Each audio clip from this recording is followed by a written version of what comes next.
मेरी पत्नी रोज मेरे लिए बहुत टेस्टी और नए नए खाने बनाती थी। रात को जब मैं ऑफिस से आता तो मेरी पत्नी खाने की टेबल पर नया सूट पहने मेरा इंतजार कर रही होती। मेरी पत्नी इतनी खूबसूरत थी कि उसे देखते ही मेरे दिन भर की सारी थकान उतर जाती। मैं जल्दी से फ्रेश होकर अपनी पत्नी के साथ बैठकर रात का खाना खाता, मगर मुझे हैरत तब होती जब मेरी पत्नी मेरे साथ तो बैठी रहती मगर खाना नहीं खाती। जब मैं उसे खाना खाने का कहता तो वो मुझसे कहती कि मैंने अपने लिए पिज्ज़ा ऑर्डर किया है, कुछ ही देर में डिलीवरी बॉय आकर दे जाएगा, मैं वही खाऊंगी। खाना खाने के बाद ही मुझे फौरन से नींद आ जाती। मेरे सोने के बाद ही वो डिलीवरी बॉय मेरी पत्नी को पिज्ज़ा देने आता था। अब ये काम रोज़ ही होने लगा था। मैं ये सोचकर हैरान था कि पता नहीं क्यों ये डिलीवरी बॉय रोज़ मेरे सोने के बाद ही पिज्ज़ा देने आता है। मुझे अपनी पत्नी पर शक होने लगा। एक रात में सोया नहीं और सोने की एक्टिंग करने लगा। जैसे ही वो डिलीवरी बॉय ऑर्डर देने के लिए आया तो मेरी पत्नी उसे हमारे कमरे में ले आई। वो दोनों एक ही सोफे पर बैठ गए थे। उसके बाद मेरी आंखों ने जो मंजर देखा वो इतना शर्मनाक था कि किसी को बताने के लायक नहीं था। मेरी बंद आंखों से ही आंसू बह रहे थे। ये देखकर तो मेरे पैरों तले से जमीन निकल गई जब मेरी पत्नी ने उसका हाथ पकड़ा और फिर मुझे अपनी आंखों पर यकीन नहीं आ रहा था कि मैं ये क्या देख रहा हूँ। मेरी पत्नी रात के समय हमारे ही कमरे में मेरी मौजूदगी में ये क्या कर रही थी। मेरा पूरा शरीर ठंडा पड़ गया। ऐसा लग रहा था जैसे किसी ने मेरे शरीर से जान निकाल दी हो। लेकिन मैं अभी चुपचाप उन्हें आंखें बंद करके देखता रहा और वहीं लेटा रहा। लेकिन कभी कभी आंखों का देखा और कानों का सुनना सच नहीं होता, बल्कि सच तो वो होता है जो आप कभी सोच भी नहीं सकते। मेरे साथ भी ऐसा ही कुछ हुआ। मैं नहीं जानता था कि मेरे पीठ पीछे मेरी पत्नी ये खेल कब से खेल रही है। मेरी पत्नी मुझे कब से धोखा दे रही है, लेकिन मैं अपनी पत्नी की आखिरी हद देखना चाहता था। मेरी पत्नी मुझे सोता हुआ समझकर मेरी मौजूदगी में किसी गैर लड़के के साथ बैठी हुई थी। वो दोनों मेरे सामने सोफे पर एक साथ बैठे थे और जो कर रहे थे ये सब देखकर मैंने शर्म से अपनी आंखें बंद कर ली थी। मैं किस कदर अपनी पत्नी शिल्पा पर भरोसा करता था, मगर उसने बदले में मेरे साथ क्या किया। मेरी पूरी रात अंगारों पर लेटकर ही गुजरी थी।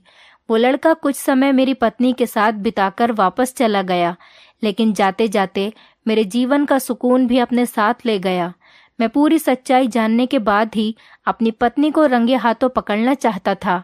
उसने मेरी पीठ पर छुरा क्यों भोंका था? दुनिया वाले उसे बहुत अच्छा और शरीफ समझते थे, इसीलिए उसे गलत साबित करने के लिए मेरे पास किसी सबूत का होना जरूरी था। उस समय मैंने उसे एहसास नहीं होने दिया कि मैं उसकी सच्चाई जान चुका हूँ। इसीलिए मैंने उसके सामने सोने की ही एक्टिंग की और रोजाना की तरह सुबह में ही उठा। लेकिन आज की सुबह मेरे लिए बहुत अलग थी, क्योंकि अब कुछ भी मेरी जिंदगी में पहले जैसा नहीं रहा था। मेरी जान से प्यारी पत्नी शिल्पा, जिसका चेहरा देखकर मेरी सुबह खुशगवार हो जाती थी, आज उसे देखकर मुझे घिनसी आ रही थी। आज जब वो मेरे करीब आई, मैंने उसे खुद से दूर कर दिया। मैं नहाने के लिए बाथरूम में चला गया।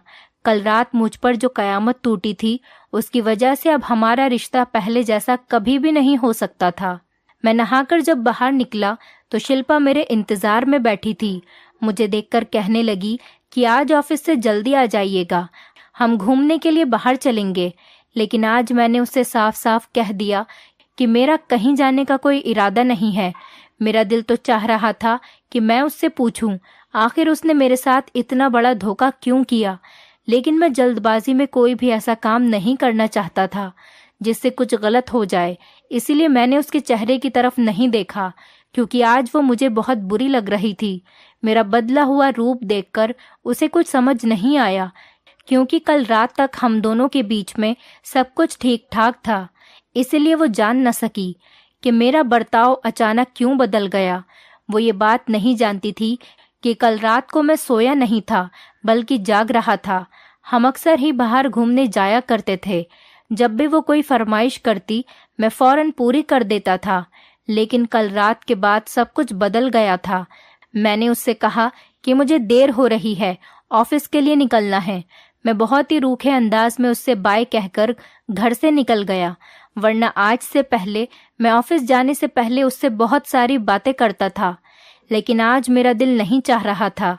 रात वाला नज़ारा अभी भी मेरी आंखों के सामने घूम रहा था और मैं सोच रहा था कि मेरी मोहब्बत में आखिर ऐसी कौन सी कमी रह गई थी जो शिल्पा इस हद तक गिर गई कि उसे हमारे रिश्ते का भी ख्याल नहीं रहा।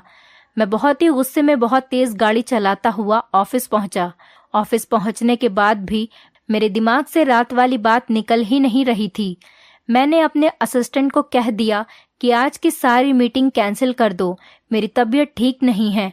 अब मैं यही सोच रहा था कि मुझे आगे क्या करना है, किस तरीके से सबके सामने सच लाना है, क्योंकि मेरी माँ मेरी पत्नी से बहुत मोहब्बत करती थी, इसलिए वो मेरी इस बात पर कभी भी भरोसा नहीं करती। मैं अजीब उलझन में फंस गया था। मुझे किसी भी तरीके से अपनी माँ के सामने अपनी पत्नी के मुंह से सारा सच उगलवाना था। मेरी पत्नी शिल्पा मेरी माँ की पसंद से ही मेरे जीवन में आई थी।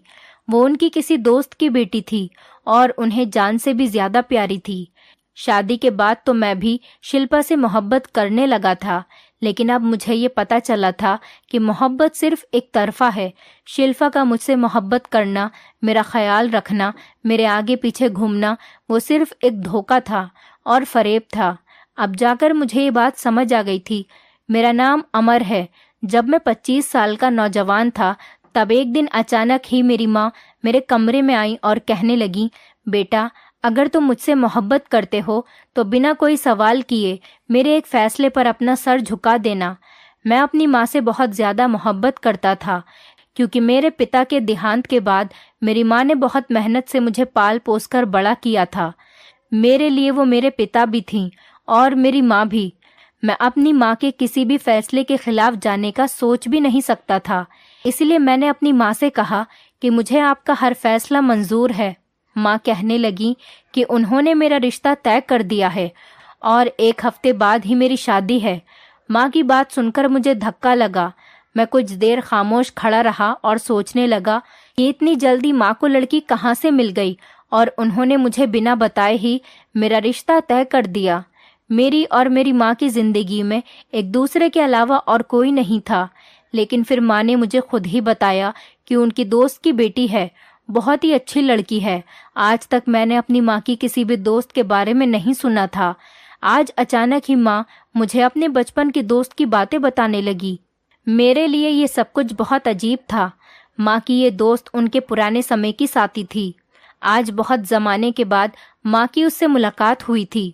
मुझे एक बात समझ में नहीं आ रही थी कि इतने ज़माने के बाद माँ को उनके दोस्त मिली और माँ ने उनकी बेटी से मेरा रिश्ता तय कर दिया।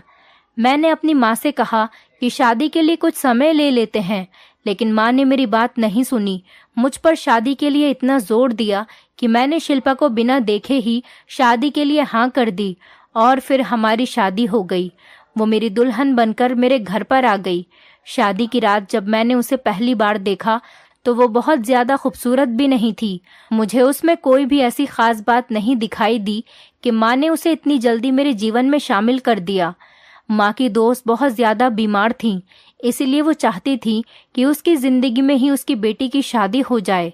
माँ ने अपनी दोस्त की आखिरी ख्वाहिश पूरी करने के लिए मेरी और शिल्पा की शादी करवा दी, लेकिन शायद उनकी जल्दी की असल वजह कुछ और ही थी, जिस वजह से ही 1 हफ्ते के अंदर अंदर ही उसकी माँ ने उसकी शादी मेरे साथ करवा तो दी थी।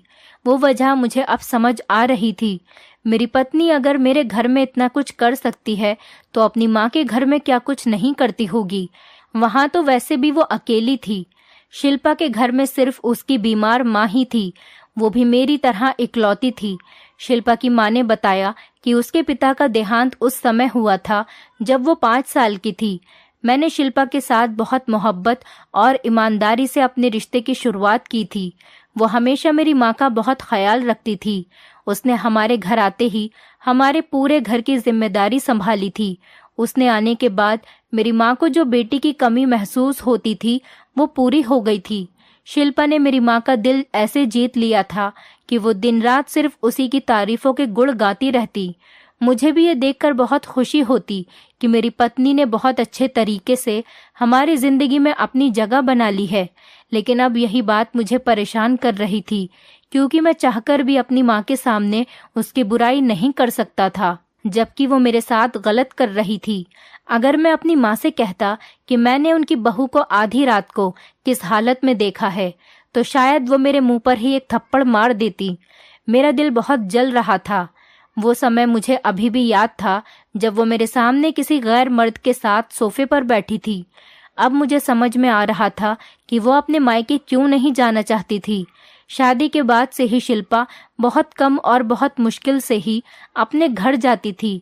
उसकी माँ बार बार फोन करके मुझसे कहती कि उन्हें अपनी बेटी की याद आ रही है, उसे मुझसे मिलाने के लिए ले आओ। लेकिन मैं जब भी शिल्पा से कहता कि अपनी माँ से मिलने चलो, तो वो हमेशा मना कर देती। उसके पास कोई ना कोई बहाना होता। कभी कभी मैं सोचता कि कोई बेटी अपनी माँ से मिलने के लिए कैसे मना कर सकती है। बेटियां तो शादी के बाद अपने माँ बाप से मिलने के बहाने ढूंढती हैं, लेकिन शिल्पा हमेशा किसी न किसी बात का बहाना बनाकर कह देती कि मैं बाद में चली जाऊंगी, और इस बात को ऐसे ही हफ्ता गुजर जाता। जब उसकी माँ बहुत ज्यादा फोन कर करके मुझसे कहती, तो मैं जबरदस्ती शिल्पा को लेकर चला जाता। वो थोड़ी ही देर में अपनी माँ से मिलकर वापसी की जिद करने लगती। अपनी माँ के घर उनके पास रहने का तो वो नाम ही नहीं लेती थी, लेकिन उस समय मैं सोचता था कि शायद उसे अपने ससुराल की जिम्मेदारियों का ख्याल है, इसीलिए वो अपनी माँ से मिलने कम जाती है। लेकिन असल वजह मुझे अब समझ आई थी कि मेरे घर में उसकी अय्याशी आसानी से पूरी हो रही थी। मैंने शिल्पा को बहुत ज्यादा मोहब्बत दी थी, अपना पूरा घर उसके हवाले कर दिया था, आंखें बंद करके उस पर विश्वास करता था, लेकिन उसने मेरे इसी भरोसे को बुरी तरह से तोड़कर रख दिया था। अब मैं चाहता था कि वो खुद अपने मुंह से अपने कारनामे बताए, ताकि मैं उसे अपनी जिंदगी से हमेशा के लिए निकाल दूं। आज मैं सारा दिन ऑफिस में यही सब कुछ सोचता रहा। शाम को जब ऑफिस से घर वापस आया, तो मेरे दिल में शिल्पा के लिए सिर्फ और सिर्फ नफरत ही थी। शिल्पा मेरी माँ के कमरे में बैठी उनका सर दबा रही थी। माँ मुझे देखकर मुझसे कहने लगी कि आजा तू भी यहीं पर मेरे पास बैठ जा, तेरी पत्नी सारा दिन मेरी खिदमत में लगी रहती है। एक तू है जो तुझे अपने कामों से फुर्सत ही नहीं मिलती, और 2 घड़ी मेरे पास आकर नहीं बैठता। मेरी माँ मेरी पत्नी को बहुत प्यार से देख रही थी और उसे दुआएं दे रही थी। ये सब देखकर शिल्पा के चेहरे पर मुस्कुराहट आ गई, लेकिन मुझे उसका चेहरा देखते ही बहुत तेज गुस्सा आ गया। इतनी मासूम दिखने वाली मेरी पत्नी अंदर से किस कदर घटिया थी, ये सिर्फ मैं ही जानता था। बहुत मुश्किल से थोड़ी देर मैं अपनी माँ के पास बैठा और फिर अपने कमरे में चला आया। शिल्पा भी मेरे पीछे पीछे मेरे लिए चाय लेकर आ गई। वो मुझसे कुछ बात करना चाहती थी, लेकिन आज मेरा उससे बात करने का बिल्कुल भी मूड नहीं था। वह मुझसे बातें करने लगी, लेकिन मैं आंखें बंद करके लेट गया, जैसे मुझे नींद आ गई हो। वो मेरे सर पर हाथ रखकर देखने लगी कि मेरी तबीयत ठीक है या नहीं। मैंने गुस्से से आंखें खोलकर शिल्पा का हाथ झटक दिया और उससे कहा कि भगवान के वास्ते मुझे थोड़ी देर के लिए चैन से जीने दो। शादी के 5 महीने बाद आज पहली बार ऐसा हुआ था। आज भी शिल्पा ने मेरे लिए नया सूट पहना और मेरे लिए मेरी पसंद का खाना बनाया था, लेकिन मैं कुछ खाए बगैर ही सो गया था। शिल्पा के बार बार पूछने पर मैंने बहुत चीख कर उसे जवाब दिया था। तब वो डर कर पीछे हट गई और उसकी आंखों में आंसू आ गए, मगर अब उसके मगरमच्छ के आंसू का मुझ पर कोई असर नहीं होने वाला था। मैंने उसकी तरफ से करवट बदल ली और शिल्पा को कहा कि आज रात मुझे अकेला छोड़ दो। वो चुपचाप कमरे से उठकर बाहर चली गई। मैं रात तक इसी तरह अपने कमरे में लेटा रहा और रात का खाना भी नहीं खाया। मैं देखना चाहता था कि आज रात भी वो लड़का हमारे कमरे में आएगा या नहीं। मुझे हमेशा से ही नींद की गोली खाकर सोने की आदत थी। मुझे बिना नींद की गोली खाए नींद नहीं आती थी। शायद मेरी इसी बात का फायदा मेरी पत्नी शिल्पा ने उठाया था, इसीलिए आज रात मैंने नींद की गोली नहीं खाई। मैंने चुपके से अपने मोबाइल का वॉइस रिकॉर्डर ऑन कर दिया और फिर उसे सोफे के पास ही छुपा दिया। मैं उन दोनों के बीच में हुई बातें रिकॉर्ड करना चाहता था, और फिर जब वो मेरी पत्नी से मुलाकात करके वापस जाता तो उन दोनों को रंगे हाथ पकड़ लेता। मैंने सोच रखा था कि शिल्पा अगर माँ के सामने झूठ बोलेगी तो तब मैं इसकी रिकॉर्डिंग उनको सुना दूंगा और दूध का दूध पानी का पानी हो जाएगा। मुझे बहुत ही बेसब्री से उस समय का इंतज़ार था कि जब वो लड़का हमारे घर में आए और शिल्पा उसे हमारे कमरे में लेकर आए। मैं सोने का ड्रामा कर रहा था। शिल्पा यही समझ रही थी कि मैं सो चुका हूँ, इसलिए थोड़ी देर बाद शिल्पा ने फ़ोन मिलाया और एक पिज़्ज़ा ऑर्डर कर दिया। मैं जानता था पिज़्ज़ा ऑर्डर करना तो सिर्फ एक बहाना है। पिज़्ज़ा डिलीवर करने के बहाने से ही तो वो लड़का मेरे घर में आता है। वॉचमैन भी उसे डिलीवरी बॉय समझकर और शिल्पा के कहने पर अंदर आने की इजाज़त दे देता होगा। इसीलिए आज तक मुझे इस बात का पता नहीं चला। रात के तकरीबन 12 बजे शिल्पा ने हमारे कमरे का दरवाज़ा खोला और उस लड़के का हाथ पकड़कर उसे कमरे के अंदर ले आई। मेरा दिल चाह रहा था कि मैं उसी समय उस लड़के का मुंह तोड़ दूं। बहुत ही मुश्किल से मैंने अपने आप पर काबू किया था। मैं अपने गुस्से को काबू कर अपनी जगह पर लेटा रहा। इस लड़के ने मेरी पत्नी शिल्पा का हाथ पकड़कर उसे खींचकर सोफे पर बैठा लिया और फिर ऐसी हरकतें शुरू कर दी कि मेरे तन बदन में आग लग गई। वो हल्के हल्के शिल्पा से कुछ कह रहा था जो मुझे सुनाई नहीं दे रहा था, मगर मेरा फ़ोन वहीं रिकॉर्डिंग पर लगा हुआ था। मैं जानता था कि इन दोनों की आवाज़ें मेरे फ़ोन में ज़रूर रिकॉर्ड हो गई होंगी। वो दोनों भावनाओं में बह रहे थे। काफ़ी देर तक मेरी पत्नी के साथ बातें कर रहा था। मेरी पत्नी ने उसका माथा चूमा तो मुझे यकीन हो गया कि मेरी पत्नी एक बहुत ही ज़्यादा चरित्रहीन और गिरी हुई औरत है, जिसने अपनी माँ के कहने पर मुझसे शादी तो कर ली, लेकिन उसका दिल अब भी अपने पुराने आशिक में ही अटका हुआ है। और शायद यही वो वजह थी कि शिल्पा अपनी माँ को देखना भी नहीं चाहती, कि वरना कोई भी बेटी अपने माँ बाप से मिलना क्यों नहीं चाहेगी। मैंने सारी कड़ियाँ खुद ही जोड़ ली थीं। थोड़ी ही देर के बाद शिल्पा ने बहुत से पैसे इस लड़के के हाथ में रख दिए। वो लड़का जाने के लिए खड़ा हो गया। यही सही मौका था जब मैं उन दोनों को रंगे हाथ पकड़ सकता था और इन दोनों से अपना हिसाब किताब कर सकता था। मैं फौरन ही अपने बिस्तर से उठा और इस लड़के को गर्दन से पकड़ लिया। शिल्पा सोच भी नहीं सकती थी कि आज मैंने दवाई नहीं खाई थी, बल्कि मैं जाग रहा हूँ। मुझे देखकर उसके होश उड़ गए और वो लड़का पूरी तरह से घबरा गया। शिल्पा हाथ जोड़कर कहने लगी कि प्लीज़ इसे छोड़ दो, ये लड़का पिज्ज़ा देने के लिए आया था और मैं उसे पैसे देने के लिए कमरे में लाई थी। मैंने एक थप्पड़ शिल्पा के चेहरे पर मारा और उससे कहा कि तुम तो अपना मुंह बंद ही रखो। तुम्हारी सच्चाई तो मैं कल रात ही जान गया था, लेकिन मेरे माँ के सामने जो भोलेपन का नाटक तुम करती हो, मैं उसे पूरी तरह उतारना चाहता था। तुम कितनी धोखेबाज और मक्कार लड़की हो। मेरे और मेरी माँ की मोहब्बत का तुमने ये सिला दिया कि हमारे ही घर में, हमारी ही छत के नीचे तुमने हमारी इज्जत को खाक में मिला दिया। मेरी बात सुनकर शिल्पा बहुत ज़्यादा रोने लगी। वो कहने लगी कि एक दफ़ा मेरी बात सुन लीजिए, फिर जो चाहें आप फैसला करें। मैंने एक ज़ोरदार थप्पड़ उस लड़के के चेहरे पर मारा।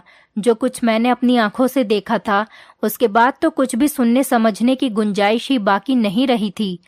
एक डिलीवरी बॉय आधी रात को मेरे कमरे में क्या करने के लिए आया था, ये बात समझना कोई बड़ी मुश्किल बात नहीं थी।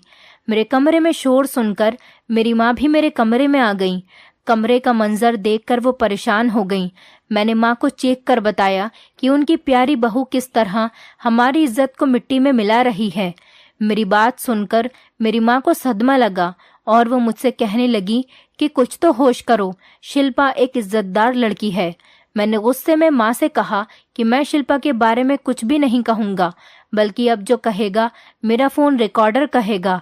मैंने सोफे में जो फ़ोन छुपाया था उसे निकाला और उसका रिकॉर्डर ऑन कर दिया, और जो बातें दोनों के बीच में हुई थी वो सुनकर तो मेरे पैरों तले से ज़मीन निकल गई।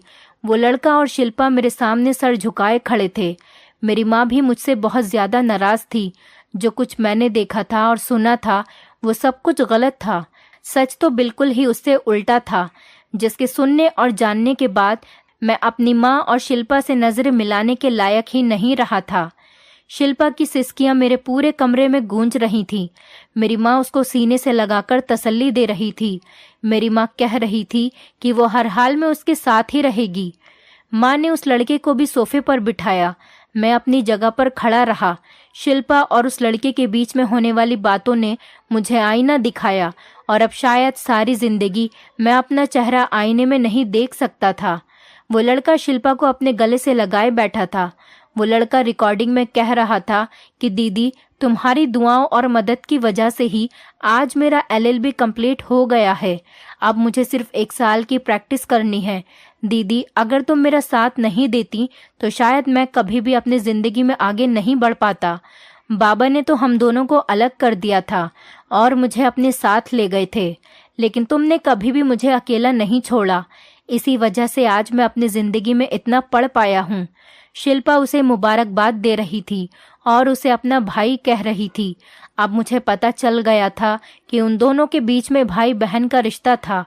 कुछ देर बाद जब शिल्पा चुप गई तो वो खुद ही कहने लगी कि मैं और शुभम सगे भाई बहन हैं, लेकिन किस्मत के सितम ने और हमारे माता पिता की गलती ने हम दोनों को अलग कर दिया था। हमारे पिता बहुत ही सख्त मिजाज के थे और छोटी छोटी बातों पर गुस्सा हो जाया करते थे।